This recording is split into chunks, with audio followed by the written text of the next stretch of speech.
پھر سورۃ الفاتحہ. سورۃ الفاتحہ جو ہے یہ نماز کا رکن ہے. عبادہ بن صامت رضی اللہ عنہ سے روایت ہے کہ رسول اللہ صلی اللہ علیہ وسلم نے فرمایا جس شخص نے سورۃ فاتحہ نہیں پڑھی اس کی نماز ہی نہیں ہوئی. جس شخص نے سورۃ فاتحہ نہیں پڑھی اس کی نماز نہیں ہوئی. اور یہ صحیح بخاری کی روایت ہے. ایک اور روایت مسند احمد کی ہے. ابو ہریرہ رضی اللہ عنہ فرماتے ہیں کہ رسول اللہ صلی اللہ علیہ وسلم نے فرمایا ہر وہ نماز جس میں سورۃ فاتحہ نہ پڑھی جائے وہ ناقص ہے، ناقص ہے، ناقص ہے، مکمل نہیں. عربی کے الفاظ دیکھیے، کل صلاۃ لا یقرأ فیہا بفاتحۃ الکتاب فہی خداج فہی خداج فہی خداج غیر تمام، تمام نہیں، مکمل نہیں. امام کے علاوہ مقتدی کو بھی سورۃ فاتحہ پڑھنے کا حکم ہے.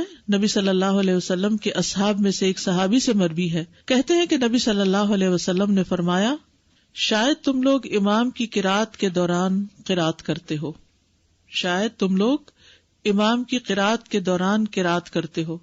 آپ نے 2 یا 3 مرتبہ یہ سوال دہرایا، یعنی جب امام پڑھتا تو لگتا تم بھی کچھ پڑھ رہے ہو. صحابہ نے عرض کیا یا رسول اللہ واقعی ہم ایسا کرتے ہیں. آپ صلی اللہ علیہ وسلم نے فرمایا پس ایسا نہ کیا کرو الا یہ کہ تم میں سے کوئی سورۃ فاتحہ پڑھے. اچھا، اس میں کیا ہوتا ہے؟ آپ نے رمضان وغیرہ میں دیکھا ہوگا کہ جب تراویح میں امام کسی ایسی سورت پہ پہنچتا ہے تو مقتدی بھی ساتھ پڑھنے لگتے. مثلاً کون سی سورت؟ سورت یاسین، سورت رحمان. یعنی امام پڑھ رہا ہے ساتھ خود بھی پڑھنا شروع ہو جاتا ہے، اور امام پہ وہ چیز مشتبہ ہو جاتی ہے کیونکہ ہلکی ہلکی آوازیں بھی اکٹھی ہو کے امام کو ڈسٹرب کرتی ہیں اور اس کی قرات میں خلل آتا ہے. تو اس طرح نہیں پڑھنی چاہیے.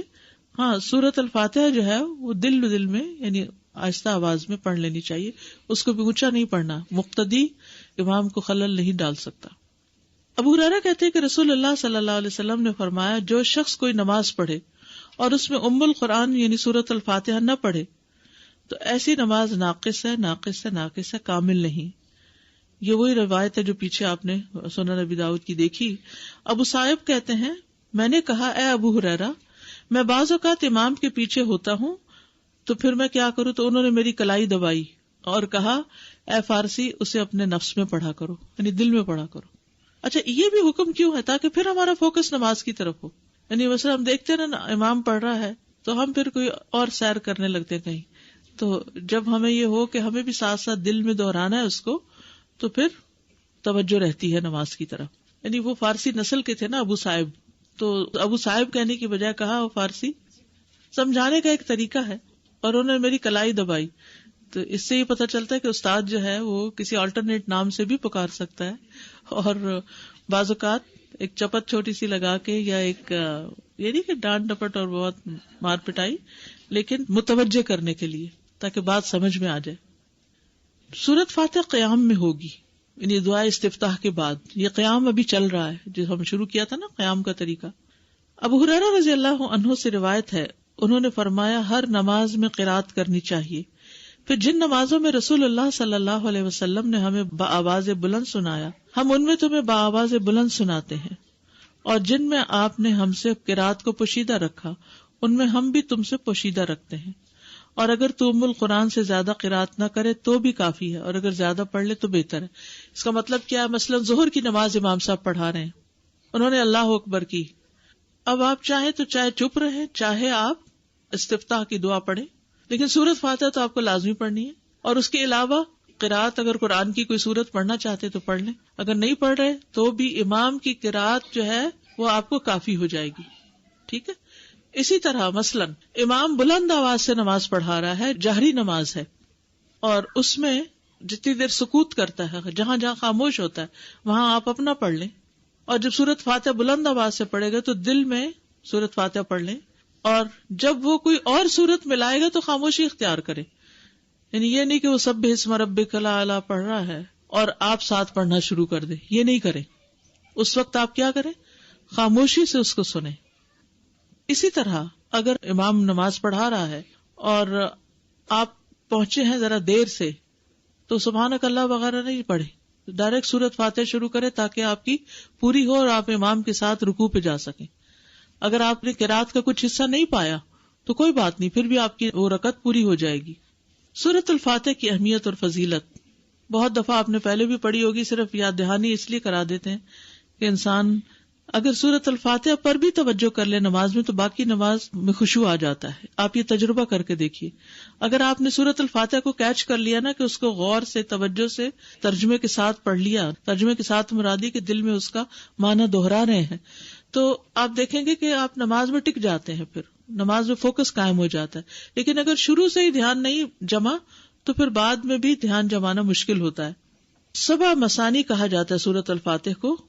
قرآن مجید میں آتا ہے وَلَقَدْ آتَيْنَاكَ سَبْعًا مِّنَ الْمَثَانِي وَالْقُرْآنَ الْعَظِيمِ، بلا شبہ یقیناً ہم نے آپ کو بار بار دہرائی جانے والی 7 آیتیں اور بہت عظمت والا قرآن عطا کیا ہے.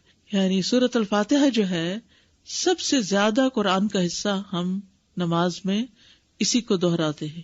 یعنی اور کوئی قرآن کا حصہ اتنا نہیں پڑھا جاتا جتنی ریپیٹیشن سورۃ الفاتحہ کی ہوتی ہے، نماز کے اندر بھی اور نماز کے علاوہ بھی. تو اسی لیے اس کو 7 من المثانی، دہرائی جانے والی 7 آیتیں. رسول اللہ صلی اللہ علیہ وسلم نے فرمایا اللہ عز و جل نے ام القرآن فاتحہ جیسی سورت نہ تورات میں نازل فرمائی اور نہ ہی انجیل میں، اور یہی 7 مثانی ہے. اور اللہ تعالیٰ فرماتے ہیں یہی سورت میرے اور میرے بندے کے درمیان تقسیم شدہ ہے اور میرے بندے کو وہی ملے گا جو وہ مانگے گا. کیسے تقسیم شدہ ہے؟ بہت ہی خوبصورت حدیث ہے یہ. ابو ہریرہ نبی صلی اللہ علیہ وسلم سے روایت کرتے ہیں کہ آپ نے فرمایا جس نے کوئی نماز پڑھی اور اس میں ام القرآن کی قرات نہ کی تو وہ ناقص ہے. 3 مرتبہ فرمایا، یعنی پوری ہی نہیں. ابو ہریرہ سے کہا گیا ہم امام کے پیچھے ہوتے ہیں. انہوں نے کہا اس کو اپنے دل میں پڑھ لیا کرو، کیونکہ میں نے رسول اللہ صلی اللہ علیہ وسلم سے سنا آپ فرما رہے تھے اللہ تعالیٰ نے فرمایا میں نے نماز اپنے اور اپنے بندے کے درمیان آدھی آدھی تقسیم کی ہے. اور یہاں نماز سے مراد کیا ہے؟ سورۃ الفاتحہ. اور میرے بندے نے جو مانگا وہ اس کے لیے ہے. اور اگر اوور آل اس کو لے تو نماز میں کچھ حصہ اللہ سبحانہ وتعالیٰ کی تسبیح ہے، حمد ہے، اور کچھ حصہ دعا ہے. نماز کا مطلب کیا ہے؟ دعا. تو نماز میں یا ہم دعائیں مانگ رہے ہوتے ہیں یا اللہ کی تعریف بیان کر رہے ہوتے ہیں. ٹھیک ہے، تو بندہ جب اللہ کی تعریف کر چکتا ہے اور پھر اپنے لیے دعا کرتا ہے تو دعا قبول ہو جاتی ہے. جب بندہ الحمدللہ رب العالمین کہتا ہے تو اللہ تعالیٰ فرماتا ہے میرے بندے نے میری تعریف کی. جب وہ الرحمن الرحیم کہتا ہے تو اللہ تعالیٰ فرماتا ہے میرے بندے نے میری ثنا بیان کی. جب وہ مالک یوم الدین کہتا ہے تو اللہ تعالیٰ فرماتا ہے میرے بندے نے میری بزرگی بیان کی. یا فرماتا ہے میرے بندے نے اپنے معاملات میرے سپرد کر دیے. پھر جب وہ ایاک نعبد و ایاک نستعین کہتا ہے تو اللہ تعالیٰ فرماتا ہے یہ میرے اور میرے بندے کے درمیان ہے اور میرے بندے نے جو مانگا وہ اس کا ہے. بندے اور اللہ کے درمیان کیسے بتائے گا آپ میں سے کوئی؟ نعبد کیا ہے تو اللہ کے لیے ہو گیا، اور نستعین ہمارے ہاں. تو یہ پرفیکٹ بیلنس ہے، درمیان میں آ کے ایک آیت میں دونوں کا حصہ اور اوپر اللہ کی تعریف اور آخر میں پھر اپنے لیے سب دعائیں. اور جب اہدنا الصراط المستقیم صراط الذین انعمت علیہم غیر المغضوب علیہم ولا الضالین کہتا ہے تو اللہ فرماتا ہے یہ میرے بندے کا ہے اور میرے بندے کے لیے ہے جو اس نے مانگا. پھر ہدایت کیسے نہیں ملے گی؟ انشاءاللہ ہدایت ملے گی کیونکہ اللہ نے وعدہ کر لیا. اب آپ دیکھیے اگر ہم نے اللہ کی تعریف کی اور ہمیں سمجھ نہیں آئی ہم نے کیا کیا، ایسے ہی بس تعریف کر گئے اور دعا مانگتے وقت ہم تھوڑے سے متوجہ ہو گئے تو پھر ہم کیا کر رہے ہیں؟ تو سورۃ الفاتحہ کی ایک خوبی یہ ہے کہ یہ اللہ اور بندے کے درمیان تقسیم ہے. سفیان کہتے ہیں مجھے یہ روایت علاء بن عبد الرحمن بن یعقوب نے سنائی. میں ان کے پاس گیا، وہ گھر میں بیمار تھے. میں نے ان سے اس حدیث کے بارے میں سوال کیا اور انہوں نے مجھے یہ سنائی. یہ جو عربی کے اس کے الفاظ ہیں مجھے بہت ہی اچھے لگتے ہیں، جو اللہ تعالیٰ کا جواب آتا ہے فَإِذَا قَالَ الْعَبْدُ الْحَمْدُ لِلَّهِ رَبِّ الْعَالَمِينَ قَالَ اللَّهُ تَعَالَى حَمِدَنِي عَبْدِي وَإِذَا قَالَ الرَّحْمَنُ الرَّحِيمُ قَالَ اللَّهُ تَعَالَى أَثْنَى عَلَيَّ عَبْدِي وَإِذَا قَالَ مَالِكِ يَوْمِ الدِّينِ قَالَ مَجَّدَنِي عَبْدِي هَذَا بَيْنِي وَبَيْنَ عَبْدِي وَلِعَبْدِي مَا سَأَلَ. اب سورۃ الفاتحہ کی قراءت کا طریقہ کیا ہے، کیسے پڑھی جائے؟ ایک ایک آیت کو وقف کر کے پڑھنا. ام سلمہ سے مروی ہے کہ ان سے رسول اللہ صلی اللہ علیہ وسلم کی قراءت کے متعلق پوچھا گیا تو انہوں نے فرمایا کہ آپ ایک ایک آیت کو وقف کر کر کے پڑھتے تھے. پھر انہوں نے سورۃ الفاتحہ کی پہلی 3 آیات کو توڑ توڑ کر پڑھا، یعنی توڑ توڑ کے یعنی کہ آیت بیچ میں توڑ دی بلکہ ہر آیت پہ وقف کیا. بسم اللہ الرحمن الرحیم الحمد للہ رب العالمین الرحمن الرحیم مالک یوم الدین. اور پھر کہتی ہیں کانا یقطع قراءتہ آیتن آیتن، کہ نبی صلی اللہ علیہ وسلم ایک ایک آیت کو وقف کر کے پڑھتے تھے. پھر آپ صلی اللہ علیہ وسلم الفاتحہ پڑھتے، آپ اس کی ایک ایک آیت الگ الگ کر کے پڑھتے، بسم اللہ الرحمن الرحیم پڑھتے، پھر رک جاتے، پھر الحمدللہ پڑھتے، اور پھر باقی بھی اسی طرح آخر تک. اسی طرح آپ کی تمام قرات تھی. آپ آیات کے اختتام پر رک جاتے اور ایک آیت کو دوسری سے ملا کر نہیں پڑھتے. کبھی نبی صلی اللہ علیہ وسلم مالک یوم الدین کی جگہ ملک یوم الدین بھی پڑھتے دوسری قرات سے. کبھی آپ اس کو مالک پڑھتے اور کبھی ملک پڑھتے. استاد، جماعت میں امام کے پیچھے پڑھنے والی ہے تو سورہ فاتحہ پڑھ سکتے ہیں، لیکن اگر ہم ایک رکعت سمجھیے دیر سے آئے ہیں اور امام نے سورہ فاتحہ پڑھ لی اور دوسرے سورت کی قرات شروع کر دی، تو اس سلسلے میں اگر ہم اس میں بھی دل میں پڑھ کے جوائن کر لیں. جی ہاں، دل میں پڑھ سکتے. دل میں پڑھنا مطلب پھر ہونٹ نہیں ہلیں گے اس میں؟ نہ بھی ہلکے ہلکے تو ہلیں گے، آواز سے نہیں پڑھیں گے. جیسے ہم گھر میں نماز پڑھ رہے ہیں، اگر ظہر کی نماز ہے اس میں ہم اگر تھوڑی سی اونچی آواز میں جسٹ ٹو کیپ اٹینشن پڑھ سکتے ہیں، گھر میں ہلکی سی اونچی آواز میں. آگے آ رہا ہے یہ ویسے مسئلہ. جی، جہری نمازیں جو ہیں ان میں اگر عورت گھر میں اونچی آواز سے پڑھتی ہے تو یہ مستحب ہے، یعنی پڑھ سکتی ہے. اور اگر وہ نہیں چاہتی اونچی آواز میں پڑھنا تو پھر دل میں بھی پڑھ سکتی ہے، اس کے لیے اجازت ہے. جی، لیکن پسندیدہ یہی ہے کہ جیسے مغرب، عشاء اور فجر میں وہ اونچی آواز سے پڑھے. اگر جس میں اونچی آواز سے نہیں پڑھے گا اس میں پھر دل میں ہی پڑھنا چاہیے. جی ہاں.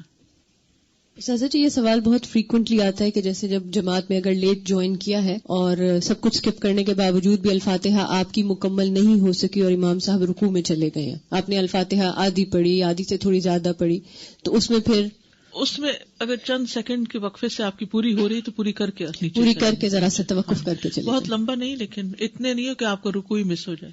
رائٹ ایز لانگ ایز آپ کو گیس ہے کہ آپ مکمل کر لیں گے ان کے اٹھنے سے پہلے تو آپ کر کے چلیے. چند سیکنڈ میں سورت پوری ہو جاتی. جی.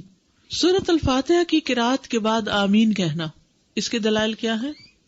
صحیح بخاری کی روایت ہے، ابو ہریرہ سے روایت ہے کہ نبی صلی اللہ علیہ وسلم نے فرمایا جب امام آمین کہے تو تم بھی آمین کہو، کیونکہ جس کی آمین فرشتوں کی آمین کے موافق ہو گئی اس کے گزشتہ گناہ بخش دیے جائیں گے.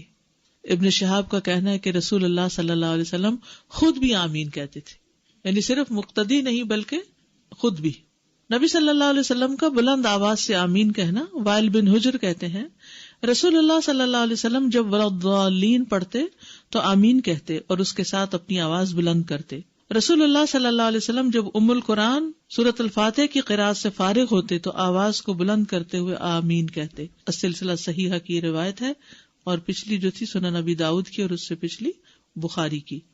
آسمان پر فرشتوں کا آمین کہنا، یاد رکھیے جب آپ عبادت کر رہے ہوتے ہیں تو آپ کا ایک تعلق جو ہے وہ آسمان والوں سے بھی ہو جاتا ہے. ابو ہریرہ رضی اللہ عنہ سے روایت ہے کہ رسول اللہ صلی اللہ علیہ وسلم نے فرمایا جب تم میں سے کوئی آمین کہتا ہے تو آسمان پر فرشتے بھی آمین کہتے ہیں. اگر دونوں کی آمین ایک دوسرے سے مل جائے تو اس نمازی کے تمام گناہ بخش دیے جاتے ہیں. یعنی اتنا فائدہ ہے. آمین بھی ایک طرح سے دعا ہی ہے. آمین کا معنی کیا ہے؟ اللہم استجب، اے اللہ قبول کر لے جو دعا ہم نے کی ہے. یعنی امام آمین کہہ رہا ہوتا ہے، فرشتے آمین کہہ رہے ہوتے ہیں، مقتدی آمین کہہ رہے ہوتے ہیں. سب مل کے کیا چاہتے ہیں کہ جو ہم نے مانگا ہے وہ ہمیں مل جائے. اگر انسان اس وقت تصور ہی کر لے نا کہ اس وقت فرشتے بھی آمین کہہ رہے ہیں اور امام بھی اور سارے مقتدی بھی اور میں چپ کر کے کھڑا ہوں، تو سب سے الگ ہو گیا. ابو ہریرہ سے روایت ہے کہ رسول اللہ صلی اللہ علیہ وسلم نے فرمایا جب تم میں سے کوئی آمین کہتا ہے تو آسمان پر فرشتے بھی آمین کہتے ہیں. اگر دونوں کی آمین ایک دوسرے سے مل جائے تو اس نمازی کے تمام گناہ بخش دیے جاتے ہیں. صحابہ کا جہری نمازوں میں اونچی آمین کہنا، جہری کا مطلب ہوتا ہے جو لاؤڈ پڑھی جاتی ہے. امام کا با آواز بلند آمین کہنا. عطا رحمہ اللہ بیان کرتے کہ آمین ایک دعا ہے. ابن زبیر رضی اللہ عنہما اور ان کے مقتدیوں نے اتنی زور سے آمین کہی کہ مسجد گونج اٹھی. اور اب بھی آپ نے جمعے وغیرہ کو سنا ہوگا کہ کس طرح پوری مسجد میں آواز گونج جاتی ہے. ابو ہریرہ اپنے امام کو کہا کرتے تھے کہ مجھے آمین سے محروم نہ کرنا. اگر مل کے کہہ رہی ہے تو کوئی حرج نہیں. جی ہاں.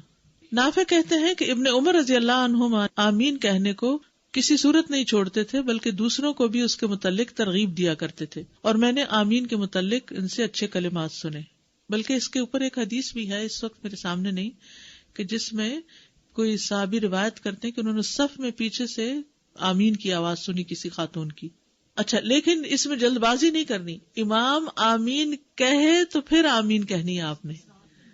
نبی صلی اللہ علیہ وسلم نے فرمایا جب امام آمین کہے تو تم بھی آمین کہو، کیونکہ جس کی آمین فرشتوں کی آمین کے ساتھ مل گئی اس کے پچھلے تمام گناہ بخش دیے جائیں گے. جی ساتھ ہی کہیں گے نا، امام آمین کہے تو یعنی یہ نہیں کہ اس سے پہلے ہی جی ابھی ان کا دعا لین نہیں ہوتا تو لوگ آمین کہہ دیتے ہیں. یہ نہیں ہونا چاہیے. اصل میں کسی بھی چیز کو جب ایگو کا مسئلہ بنا لیا جاتا ہے نا تو مسئلہ کبھی حل نہیں ہوتا. اگر ایگو کا مسئلہ نہ ہو، دلائل سامنے ہو، تو انسان کہتا ہے یہ چیز بہتر ہے میرے لیے، میں یہ لے لیتا ہوں. جیسے بازار آپ کچھ چیز لینے کے لیے جاتے ہیں، ایک چیز لیتے ہیں اور تھوڑا آگے جاتے ہیں اس سے بہتر نظر آتی ہے، تو آپ کیا یہ نہیں کرتے کہ پچھلی والی واپس کر دیتے ہیں وہیں کھڑے کھڑے، اور جو دوسری والی ہے وہ گھر لے آتے ہیں، کیونکہ آپ کو دوسری زیادہ کنوینئنٹ، زیادہ بہتر، زیادہ فائدے کی، زیادہ دیر پا لگ رہی ہے. زندگی کے ہر معاملے میں ہم یہی کچھ کرتے ہیں، لیکن دین کے معاملے میں ریجڈیٹی اور ایگوئسٹک اپروچ جو ہے اس کی وجہ سے ہم مسئلے سالو نہیں کرنے چاہتے. آمین کی اہمیت. آمین کہنے پر فرشتے تو جواب دیتے ہی ہیں، آمین کہنے پر اللہ کا جواب دینا. صحیح مسلم کی روایت ہے، ابو موسیٰ رضی اللہ عنہ نے کہا کیا تم نہیں جانتے کہ تمہیں اپنی نماز میں کیسے کہنا چاہیے؟ رسول اللہ صلی اللہ علیہ وسلم نے ہمیں خطبہ دیا، آپ نے ہمارے لیے ہمارا طریقہ واضح کیا اور ہماری نماز ہمیں سکھائی. آپ نے فرمایا جب تم نماز پڑھو تو اپنی صفوں کو سیدھا کرو، پھر تم میں سے ایک شخص تمہاری امامت کرائے. جب وہ تکبیر کہے تو تم تکبیر کہو، اور جب وہ غیر المغضوب علیہم ولا الضالین کہے تو تم آمین کہو، اللہ تمہاری دعاؤں کا جواب دے گا. یہ آپ دیکھیے اوپر عربی کے الفاظ، صحیح مسلم کے ساتھ کیا لکھا ہوا ہے؟ یجبکم اللہ، اللہ تمہیں جواب دے گا، یعنی جو تم نے دعا مانگی وہ قبول ہوگی، اس کا جواب ملے گا تمہیں. اور پھر آپ دیکھیے کہ یہ جو سورۃ الفاتحہ میں ہم خاص طور پر دعا مانگتے ہیں، اس میں ہم ہدایت کی دعا مانگ رہے ہوتے ہیں. اچھا، یہ ہدایت صرف دینی ہدایت نہیں ہوتی، کیونکہ ہم سمجھتے ہدایت سے مراد دین اسلام کے راستے پہ چل پڑنا، ٹھیک ہے، لیکن ہمیں کیا دنیاوی معاملات میں اللہ تعالیٰ کی رہنمائی کی ضرورت نہیں ہوتی ہے نا؟ مثلا جیسے استخارہ کرتے ہیں تو استخارے میں بھی ہم کیا کہتے ہیں کہ یا اللہ جس چیز میں خیر و بھلائی ہے وہ ہمارے لیے ہو جائے، ٹھیک ہے، ہر چیز میں. تو ہم کچھ چیزیں جو بڑی اہم ہوتی ہیں ان کے لیے تو استخارہ کرتے ہیں، لیکن کچھ چیزیں جو چھوٹی چھوٹی ساتھ ساتھ چل رہی ہوتی ہیں، انسان کو اپنی زندگی میں ہر لمحہ کچھ نہ کچھ ڈیسیژن بنانے پڑتے ہیں. مثلا کورس کو جوائن کرنا تو ایک بڑا فیصلہ ہوگا، لیکن اس کے علاوہ بھی جیسے یہاں سے جب چھٹی ہوگی تو گھر جاتے ہوئے ہو سکتا ہے جب آپ گاڑی موڑیں یہاں سے تو آپ سوچیں اچھا پہلے میں گروسری کر لوں یا پہلے میں فلاں بیمار کی عادت کر لوں یا گاڑی سیدھی چلی جاؤں. ڈیسیژن لینا نا، آپ نے ہدایت چاہیے نا. اس میں کیا چیز بہتر ہے؟ آپ دیکھتے ہیں اچھا اگر میں گروسری پہ چلی گئی تو میری عصر کی نماز جائے گی مثلا، تو آپ کیا کہتے ہیں؟ میرا خیال ہے مجھے گھر ہی چلنا چاہیے. پھر آپ کہتے ہیں نہیں میں فلاں جگہ جاتی ہوں، مسجد بھی قریب ہے تو نماز پڑھ کے گھر چلی جاؤں گی. ٹھیک ہے، اب آپ ایک کے بعد ایک چیز اپنے دل میں ڈیسائیڈ کر رہے ہوتے ہیں. آپ کی آخرت کے اعتبار سے سب سے بہتر آپشن کون سی ہے؟ بعض اوقات انسان اس میں کنفیوز ہو جاتا ہے، خود فیصلہ نہیں کر پاتا. تو یہاں بھی آپ کو رہنمائی چاہیے ہوتی ہے کہ یا اللہ ادھر جاؤں یا ادھر جاؤں. جس بندے کا ایک ہارٹ کنیکشن ہوتا ہے، دل کا ایک تعلق ہوتا ہے اللہ سبحانہ وتعالیٰ کے ساتھ، وہ اللہ سے باتیں کر رہا ہوتا ہے تو وہ چھوٹی چھوٹی چیزوں میں اس سے مشورے کر رہا ہوتا ہے، اپنی زبان میں باتیں کر رہا ہوتا ہے اپنے رب سے، یا اللہ میں اب یہ کروں یا یہ کروں. کیونکہ عموماً ہماری کنفیوژن انہی چیزوں میں تو رہتی ہے. مثلا آپ اکثر بیمار رہتے ہیں تو آپ کو کوئی سمجھ نہیں آتی کہ میں کروں تو کروں کیا. یا اللہ مجھے سمجھ نہیں آتا کہ میں کیا کھاؤں اور کیا نہ کھاؤں. مجھے نہیں پتا کہ کون سی چیزیں میری صحت کے لیے ٹھیک نہیں. میں یہ دوا کھاؤں کہ نہ کھاؤں. کچھ لوگوں سے سنا ہے کہ اس کا بہت سائیڈ افیکٹ ہوتا ہے. یہ کروں کہ نہ کروں. فلاں نے بلایا ہے جاؤں کہ نہ جاؤں. یہ چھوٹی چھوٹی باتیں جن میں اکثر ہم ڈیسیژن نہیں لے پاتے، جس کی وجہ سے بہت سا ٹائم بھی ویسٹ کرتے ہیں، انرجی ویسٹ کرتے ہیں، اور بعض اوقات غلط فیصلوں کی بنا پر جو غلط کانسیکوینسز اس کے آتے ہیں وہ بھگتنے میں اور بڑے مسئلوں کا شکار ہوتے ہیں. ان سب چیزوں میں ہمیں ایک نماز سے دوسری نماز کے بیچ میں جتنے بھی ہمارے کام ہیں ہم سب میں ہمیں ہدایت چاہیے کہ ہم بہتر فیصلے کریں، کیونکہ ہر فیصلے کا، ہر کام کا ایک نتیجہ نکلنے والا ہے.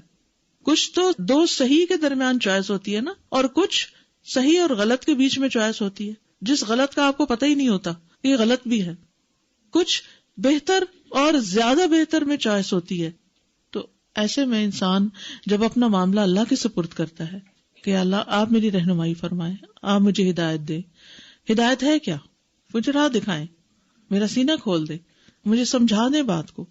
تو آپ دیکھیں گے کہ نماز میں بھی اطمینان ہوگا، ایک نماز سے دوسری نماز کے بیچ میں جو کام کیے اس میں بھی بڑا اطمینان ہوگا. بعض اوقات کوئی شخص آپ سے مشورہ مانگتا ہے، آپ بہت صاحب علم ہونے کے باوجود بھی ضروری نہیں کہ دوسرے کو صحیح بات بتا سکیں، اس میں غلطی کا امکان ہے. لیکن امانت کا تقاضا کیا ہے کہ آپ میکسیمم کوشش کے ساتھ دوسرے کو صحیح بات بتائیں، چاہے اس کو اچھی نہ بھی لگے پھر بھی بتا دیں. تو اس سے کیا فائدہ ہوگا؟ آپ کا اجر محفوظ ہو جائے گا، آپ غلطی سے بچ جائیں گے، آپ امانت کا حق ادا کر دیں گے. تو ان ساری چیزوں میں ہمیں ہدایت چاہیے ہوتی ہے. تو اس کے لیے ہمیں اللہ سے ہر نماز میں مدد چاہیے، کیونکہ آپ سوچ رہے ہوں گے کہ ہر رکعت میں سورۃ فاتحہ، ہر رکعت میں سورۃ فاتحہ، ہر نماز میں سورۃ فاتحہ، اور نماز ہوتی نہیں سورۃ فاتحہ کے بغیر. اتنی امپورٹنٹ چیز. تو اس کی کوئی وجہ ہے، ایسے ہی بے وجہ یہ نماز نہیں بنا دی گئی. ٹھیک ہے نا، یعنی یہ نماز کا طریقہ ہیپ ہیزرڈ چیزیں اکٹھی کر کے ایک نماز نہیں بن گئی. یہ تو تمام انبیاء کو دی گئی تھی، اور یہ تو نبی صلی اللہ علیہ وسلم کو معراج پہ جب تشریف لے گئے تھے اس وقت تحفہ دیا گیا تھا. اور یہ بیسٹ عبادت ہے، عبادت کا سب سے بہترین طریقہ جو قولی بھی ہے اور فعلی بھی ہے، جس میں ایکشنز بھی ہے اور اس میں سپیچ بھی ہے. یہود کا آمین سے حسد کرنا، نبی صلی اللہ علیہ وسلم نے فرمایا یہود نے کسی وجہ سے تم سے اتنا حسد نہیں کیا جتنا سلام اور آمین کی وجہ سے کیا. اور یہ دونوں ہی چیزیں بڑی مشکل ہیں. ہم اپنے بچوں کو سلام نہیں سکھاتے. کیوں نہیں سکھاتے؟ کیونکہ ہم خود نہیں کرتے، اور یہ اپنی غلطی ہوتی ہے. اور خاص طور پر وہ بچے جو کسی اسلامک اسکول نہیں جاتے، کسی مسجد نہیں جاتے، صرف گھروں میں تو کلچر ہے نہیں سلام کا. آپ انہیں سلام کر کے دیکھیں گے مجال جواب دے جائیں، ایک نہیں، دو نہیں، 10 ہوں 20 ہوں، کریں ذرا سلام جا کے. ابھی یہاں سے فارغ ہوں گے نا تو بہت سے بچے آپ کو رستے میں مل جائیں، ذرا کریں سلام ان کو. اگر کوئی بچہ جواب دے جائے تو وہ آپ کو پہچانتے ہی نہیں، وہ کیوں سلام کریں؟ حالانکہ سلام جنت میں لے جانے والے کاموں میں سے ہے. تم مومن نہیں ہو سکتے جب تک محبت نہ کرو، اور محبت ہو نہیں سکتی جب تک کہ آپس میں سلام نہ کرو. چلے ٹھیک ہے، باہر نہیں آپ جانتے کسی کو، نہ حال حلیے سے پتہ چلتا ہے کون کیا ہے، کوئی مسلمان ہے، سکھ ہے، عیسائی ہے، کون ہے، کیونکہ سب ایک ہی رنگ میں رنگے ہوئے ہیں. تو مسجد کے اندر تو ظاہر نماز کے صف میں وہی کھڑا ہے جو مسلمان ہے، کسی اسلامک کلاس میں تو وہی جا رہا ہے جو مسلمان ہے.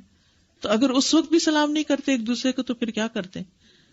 تو یہ دو چیزیں جو ہیں یہ بہت، جس طرح کہتے ہیں نا میجک ورڈز، تو ان کو اس سے تشبیہ تو نہیں دینی چاہیے، لیکن گولڈن ورڈز کہہ لیں کہ جس میں فائدہ ہی فائدہ ہے. آپ صلی اللہ علیہ وسلم نے کیا فرمایا تھا؟ افشوا السلام بینکم. دیکھیں سلامتی کی دعا ہے نا، تم سلامت رہو. پہلے زمانے میں تو بزرگ جو تھے وہ اردو میں بھی سلام کرتے تھے، تم سلامت رہو. اور بہت قریب لے آتا ہے، تکلفات ختم ہو جاتے ہیں. السلام علیکم ورحمۃ اللہ وبرکاتہ. استاذہ میرا سوال ہے، کل ہمیں ایک سینیریو پیش آ گیا تھا، جمعے کی نماز تھی تو اوپر لیڈیز کا مائک وغیرہ بند ہو گیا. تو 3 گروپ ہو گئے، ایک وہ جنہوں نے نماز امام کے ساتھ نہیں پڑھی، ایک وہ گروپ جنہوں نے نماز ان کے اشارے دیکھ دیکھ کے پڑھی، ایک وہ جنہوں نے نہیں پڑھی اپنی نماز پڑھ لی، اور ایک وہ جو اشارے دیکھ رہے تھے لیکن انہوں نے اپنی جہری جماعت شروع کر دی. تو کون سا ٹھیک ہوگا؟ ساری ٹھیک ہے، کیونکہ اس وقت جو بھی جس نے ڈیسیژن لیا تو خطبہ کہاں سے سنا؟ تو کسی نے بھیجا ہی نہیں میسج، ان کو آگے نہیں پہنچایا. لاہور تو اپنی ظہر پڑھ لیتے، پھر ظہر پڑھنی چاہیے تھی. کسی نے ظہر پڑھی اور کسی نے کچھ کیا. استاذہ میرا یہ ہے کہ ابھی جو سورہ فاتحہ ہم لوگ پڑھ رہے تھے اس میں جو حدیث ہم نے پڑھی کہ اللہ اور بندے میں تقسیم اللہ تعالیٰ نے وہ صورت، مجھے سوچ کے اس قدر ڈر لگ رہا ہے کہ انفرادی طور پہ اجتماعی طور پہ اس کا مطلب ہے کہ ہم مسلمانوں کی نماز ہی صحیح نہیں ہے. دیکھیے ہم کہہ اہدنا الصراط المستقیم، تو اگر میں یا اور باقی مسلمان سیدھے راستے کی طرف ہے ہی نہیں، جبکہ اللہ تعالیٰ نے کہا تم مجھ سے مانگ رہے ہو اور میں تمہیں دے رہا ہوں، رائٹ. اور پھر یہ کہ ہم یہود و نصارہ کی پیروی نہ کریں، رائٹ. لیکن ہم لوگ تو اسی راستے کی طرف جا رہے ہیں تو اس کا مطلب ہے ہماری تو نماز مین، جو میں اس وقت مستقل یہی سوچ رہی ہوں کہ ہماری تو سورہ فاتحہ میں وہ روح ہی نہیں ہے، وہ دعا ہی نہیں ہے. اصل بات یہ نا، وہ حدیث جو میں ہر ہفتے کوٹ کرتی ہوں اور ہر لیکچر میں کوٹ کرتی ہوں، جس کی نماز صحیح ہوگی اس کا سب کچھ ٹھیک ہو گیا، باقی چیزیں خود بخود ٹھیک ہونے لگیں گی. استاذہ ایک کوشچن ہمیشہ مجھے کنفیوز کرتا ہے، جیسے جب سورہ فاتحہ پڑھتے باقی سب چیزیں ہم نے امام کے پیچھے رہنا ہے، بعد میں کرنا ہے، تو کیا سورہ فاتحہ ان کے ساتھ ساتھ پڑھنا ہے تبھی تو ہم جن دل میں پڑھتے ہیں ساتھ ساتھ تبھی چلو. اور الحمدللہ سمجھ میں آیا کہ مقتدی کو جہر نہیں کرنا چاہیے، قرأت ہو رہی ہے تو اس کا نقصان اور ڈسٹرب ہوگا وغیرہ وغیرہ. لیکن جیسے عام زندگی میں جب تکبیر ہوتی ہے اور بہت سے لوگ ہیں تو دھیمی دھیمی آواز سے مجھے تکبیرات آپ کی ہوتی ہے سبجیکٹ چینج ہونے کا وغیرہ، تو ہم بھی کہنے لگتے ہیں اللہ اکبر اللہ اکبر لا الہ الا اللہ. قدرتی طور پہ جیسے ساتھ، تو یہ بھی غلط ہے. یہاں نہیں، اگر کوئی فوکس کی بات نہیں ہے تو خیر ہے، کوئی نہیں، اس میں اتنی بڑی بات نہیں کہہ سکتے. استاذہ جیسے بچپن سے ہی سنا ہے اور کہ نماز جو ہے وہ 1000 برائیوں سے بچاتی ہے، تو یہاں پہ اتنا فیکٹ نظر آ رہا ہے کہ کبھی کبھی ہم سوچتے ہیں کہ اللہ ہم اس چیز سے کیسے بچ گئے، یا ہمارے نصیب میں اتنی اچھی چیز کیسے مل گئی، میں نے تو کوئی بڑا کام نہیں کیا. مگر جب ہم نماز کے عادی ہوتے ہیں اور آئی تھنک لاشعوری طور پہ بھی جب ہم الحمد اتنی کثرت سے بچپن سے پڑھ رہے ہوتے ہیں، تو اللہ تعالیٰ ہمیں ایسی ایسی جگہوں سے نوازتا بھی ہے اور ایسی ایسی جگہوں سے بچاتا ہے کہ کبھی کبھی ایسا لگتا ہے کہ کوئی بیک اپ ہے آل دا ٹائم آپ کے ساتھ، کانسٹنٹ آپ کو واچ کر رہا ہے اور آپ کو مطلب صحیح رستے پہ لے جا رہا ہے. تو اس کی برکتیں بہت فیل ہوتی ہیں نماز میں، اور پھر اب جب اس طریقے سے سوچ کے اور پڑھیں گے تو انشاءاللہ تعالی مزید گائیڈنس کی فیلنگ آئے گی. لوگ چاہتے ہیں کہ کوئی ان کو ٹپ بتا دی جائے کہ بس ایک گولی وہ کھائیں اور خوشبو شروع ہو جائے.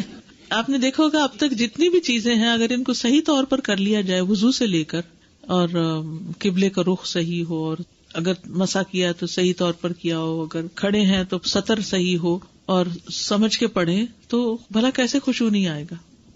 جس طرح صاحبہ میں یہ پوچھنا چاہتی ہوں، جس طرح کبھی نماز شروع کی اور گھر میں کوئی نہیں ہوتا تو میرا دل چاہتا ہے کہ میں زور زور سے پڑھوں نماز شروع سے ہی لے کے جب تک میں سلام نہ پھیر لوں، تو اس وقت ایسی کیفیت ہوتی ہے کہ آپ کو رونا بھی آتا ہے.